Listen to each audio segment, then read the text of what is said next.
Assalamu alaikum. Good morning, good afternoon, and good evening, everyone. My name is Reda Amrani.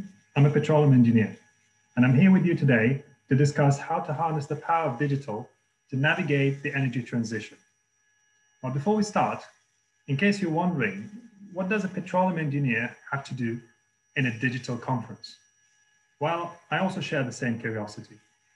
But being with you here today denotes one important aspect, which is the fact that digital solutions and digital disruptive technologies are transforming many different industrial sectors, and the energy industry is no different.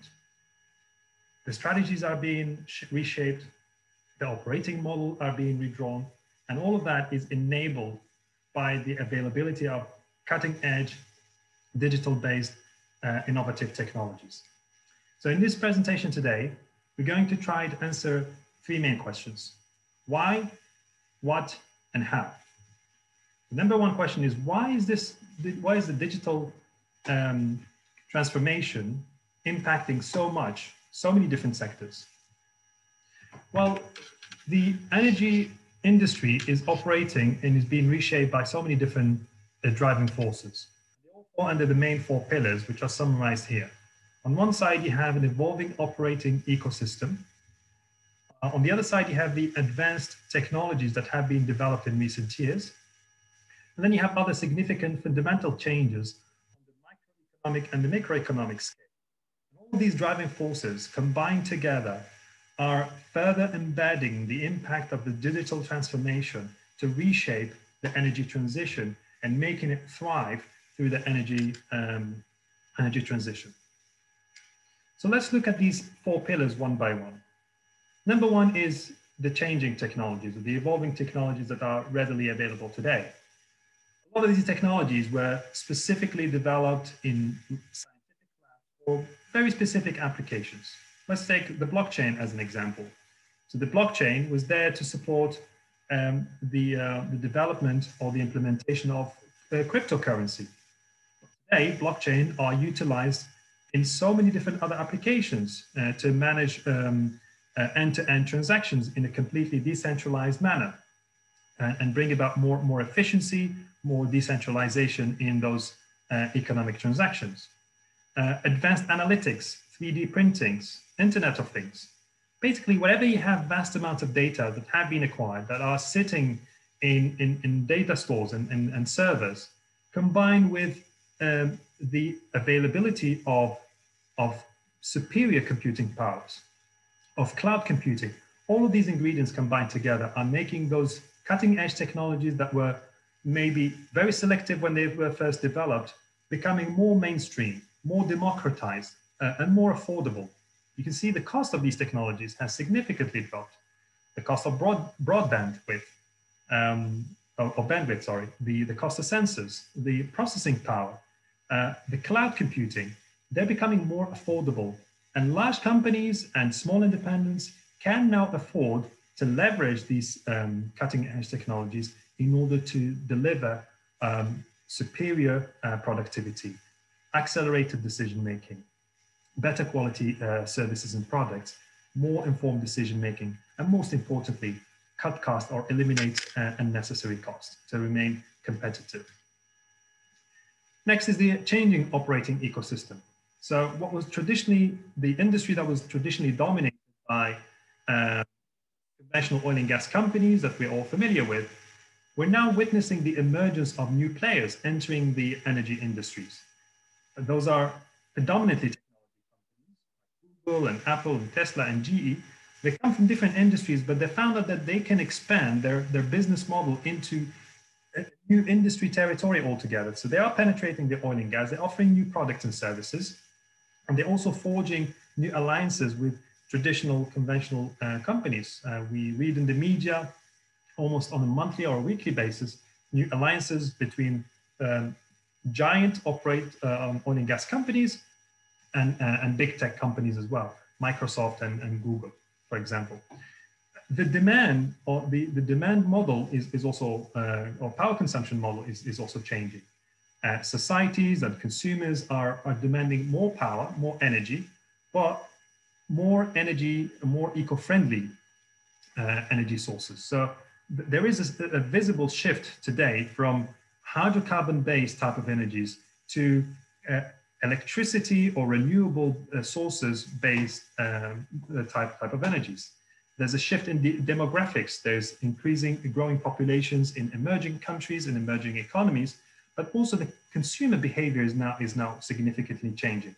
So how do these operators, energy companies thrive under these changing and shifting ecosystem is really by leveraging the power of digital to better understand the market, better understand the trend, and better predict the future.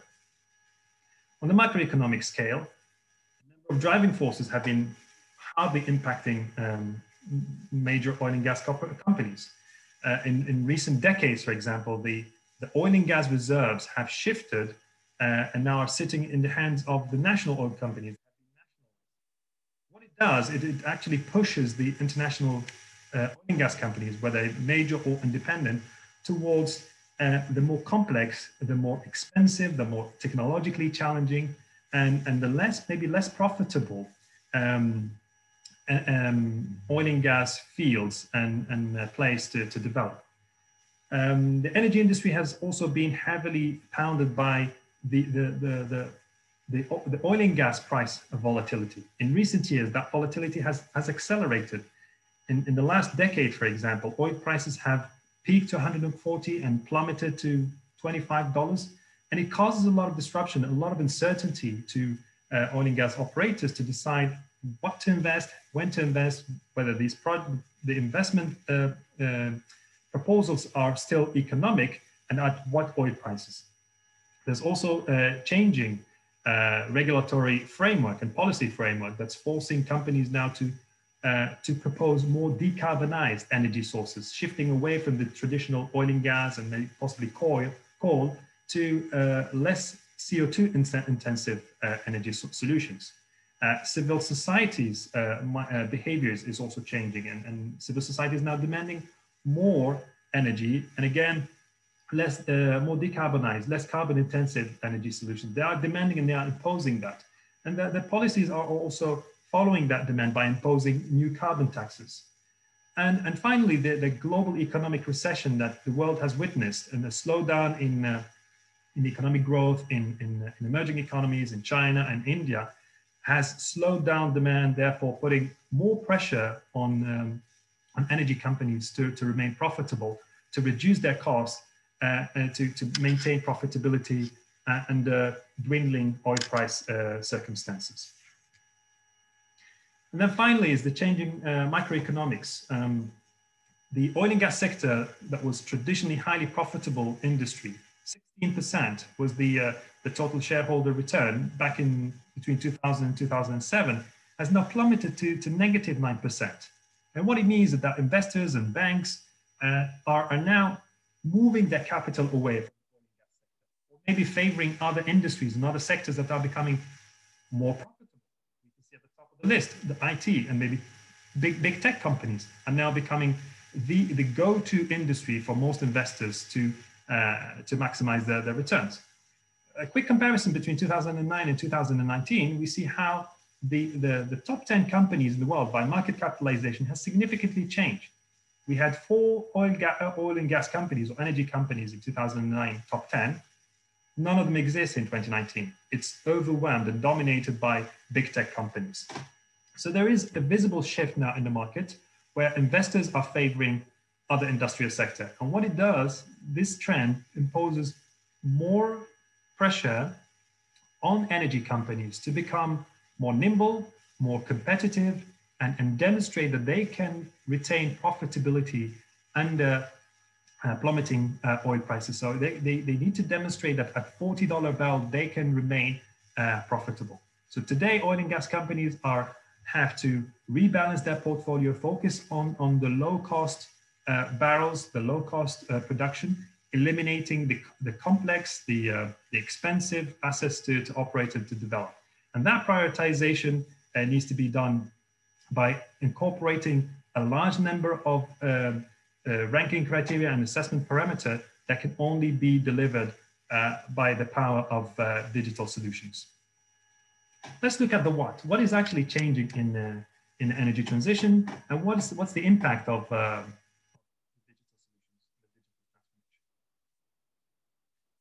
Okay, so we talked about how the oil and gas production systems or supply chain is becoming more international, more complex, more risky, facing higher uncertainty, where margin for errors or room for errors is becoming thinner, profitability is becoming even thinner. So companies to stay profitable and to remain afloat need to focus, need to devise strategies and end-to-end operation optimization strategies that deliver continuously higher operational efficiency. They need to make faster decisions. They need to make a decision that deliver cheaper products and cheaper services and better informed decision making. So on one side, you have the increasing complexity. You have a growing equation with so many different unknowns, so many different moving parts, from one end of the spectrum, which is the oil and gas producing wells, to all the way to the retail and to the sales point, with so many moving parts in between, that's becoming almost impossible for the human brain to be able to optimize that such a complex supply chain and be able to unlock all that potential, eliminate waste, and automate the decision maker, not just in days or in hours, but in split seconds, in order to avoid unnecessary cost and remain competitive at all times. How is the digital solution helping companies, oil and gas companies? Well, there is a large degree of disruption, and businesses and processes are being fundamentally disrupted and changed, optimized, boosted. Let's take these just three examples, but the range of application is much, much wider. In the subsurface and well digitalization space, today, subsurface engineers, reservoir engineers, geoscientists, and production engineers are able to come together in an integrated manner. They're able to integrate all the data sources that they usually analyze in silos and build a fully integrated digital twin of the subsurface reservoir. And based on that, they can test different development strategies and evaluate different outcomes and really focus on those strategies that maximizes return, that can yield better production recovery at the lower cost. They can do that in an integrated manner. They can see the impact and the outcome of their decisions in real-time manner. They can test so many different scenarios before they even implement them. They can autonomously interpret a vast amount of data. So seismic data, which traditionally generates a massive amount of data from seismic activity, can now be automatically pre-interpreted for engineers to utilize. So less time is now being spent on the data mining and the data processing and even the interpretation, but utilizing the conclusions of those interpretations and in building complex decisions and development plans is what the digital solutions are enabling engineers to achieve. The data centricity is becoming key here. So rather than engineers working in silos and handing off reports and documents from one another, data is being centrally located in data universe centers where different disciplines can intervene and can use bits and pieces of the subsurface data depending on their interest, depending on their area of intervention. Where the data remains as a single source of truth, eliminating risk of duplicating data, eliminating risk of error as well. Autonomous drilling, we have an example we'll see next, is being also enabled by machine learning. On the asset management, if you take a fully integrated production system view, today operators are capable of not only respond to failures and address them in a quicker manner, but also be able to build machine learning based or driven models and algorithms that can predict failures before they occur. So these algorithms can analyze trends, can analyze operating parameters from machineries, from compressors, from pumps, and they can predict deviation from optimum operating envelope, and that could lead to potential failures. So and engineers and operators can take immediate actions to prevent that from happening. Real-time optimization, when you have a very complex production system made up of different production nodes, wellheads, wells, pipelines, tanks, vessels, processing facility, it becomes really, really complex for a single person to optimize all of that. So being able to identify those bottlenecks along the network, along the supply chain, being able to debottleneck them immediately, or even predict those future restrictions based on the production forecast. That's the real power of digital that wasn't available for engineers to make maybe 5-10 years ago. And again, on digitizing processes, many of the routine, the mundane tasks that are time consuming are today being automated. The implementation of NLP, natural language processing, is helping support staff to automate many of their tasks, be able to extract knowledge and understanding from vast amount of reports, vast amount of documents, in order to help them deliver faster decision making and focus on the pain areas without having to waste so much time on the data mining and reading and scanning through massive amount of documents. Real-time supply demand balancing. Today, you could connect petrol stations, sales volume, all the way to the refinery. So you have a fully integrated network knowing exactly at any point in time how much products are being sold, petrol, fuels, you name it, are being sold to the end customers in real time, so that upstream of that supply chain, adjustments to the production rates can be made in order to cope with spikes in demand or reduction or drop in those demands. The whole objective is to minimize waste and avoid overproduction or undersupply. Smart contracts, we talked about the blockchain, for example. Blockchain is now utilized to manage international oil and gas sales contract between different parties, and commercial insight as well is becoming very, very important. It's moving from one end of the supply chain to the production center in a real-time manner to make those on-the-fly production adjustment decisions. Now, on the drilling operation side, a common issue that affected the drilling operation for many years was the stuck pipe. So as drilling engineers drill through hard rocks or underground reservoirs, due to many different parameters or different causes, the pipe gets stuck, causing delays, causing downtime, and causing unnecessary. And again, you have a combination of factors or reasons or causes that can impact and can lead to that stuck pipe situation. And for years, drilling engineers have been grappling with that problematic and how to link these parameters to the probability of stuck pipe, how to build that causal effect a relationship. There's no analytical equation that can do that. Only machine learning based data-driven models can deliver that kind of insight that calculates in real time the probability of stuck pipe, given the vast amount of historical data that has been acquired over the years.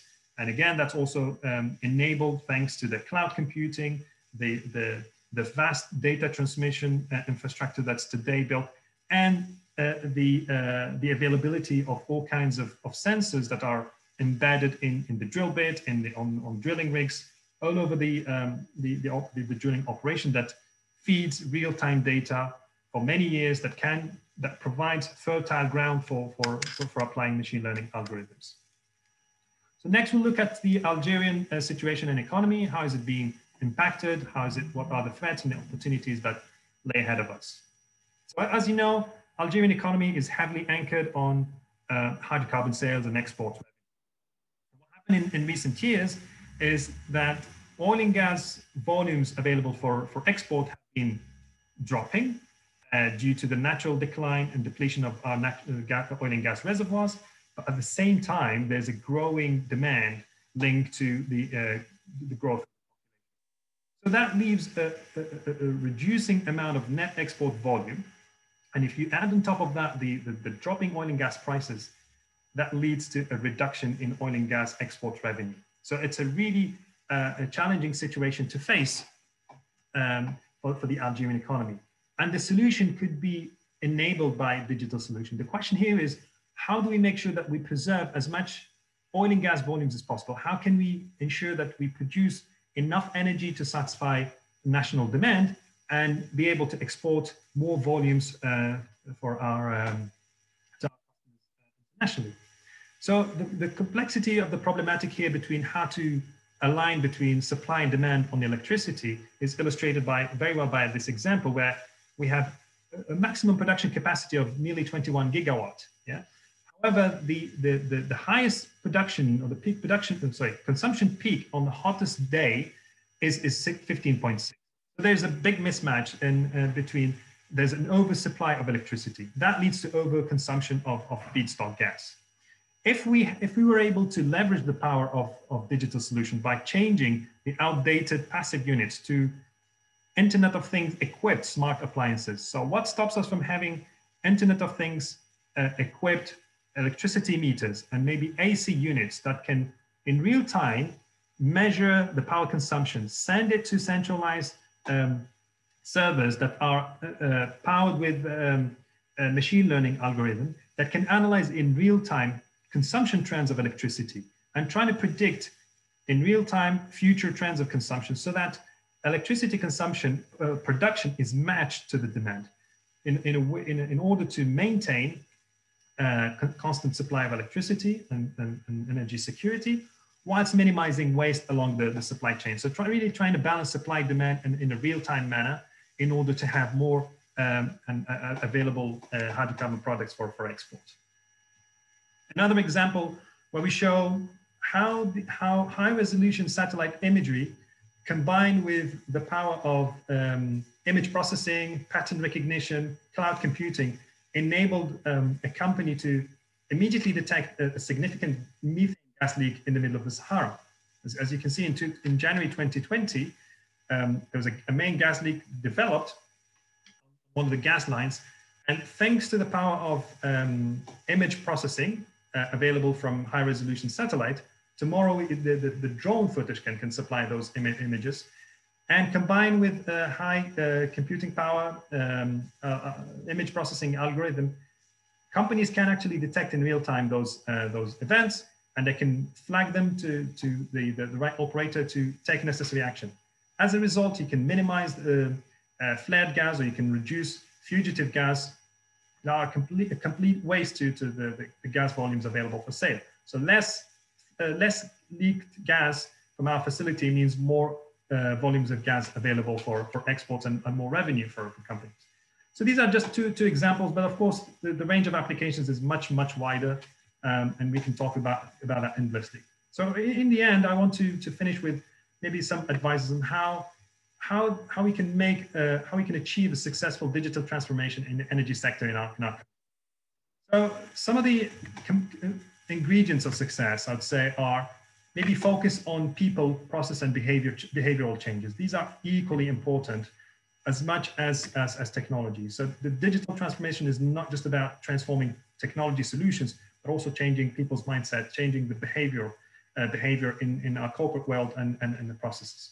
Trying to become more agile, accept maybe failure, but be able to bounce back and fail fast and learn quick. And rather than aiming for the perfect strategy from day one at a large scale. And also start small with small pilot projects that focus on specific business cases. And from there, from those successes, think about upscaling it, scalability to the larger on the larger level. And then finally, focus on the business case versus the technology, trying to identify those business case and the problematics to tackle before thinking about the technology solutions. And then finally, listen to the users, listen to the end users of these technologies, people who are impacted by these problematics, by these issues, because they're also part of the solution. And with that, I'd like to thank you for your attention, and I'm willing to take any question you may have. Thank you very much.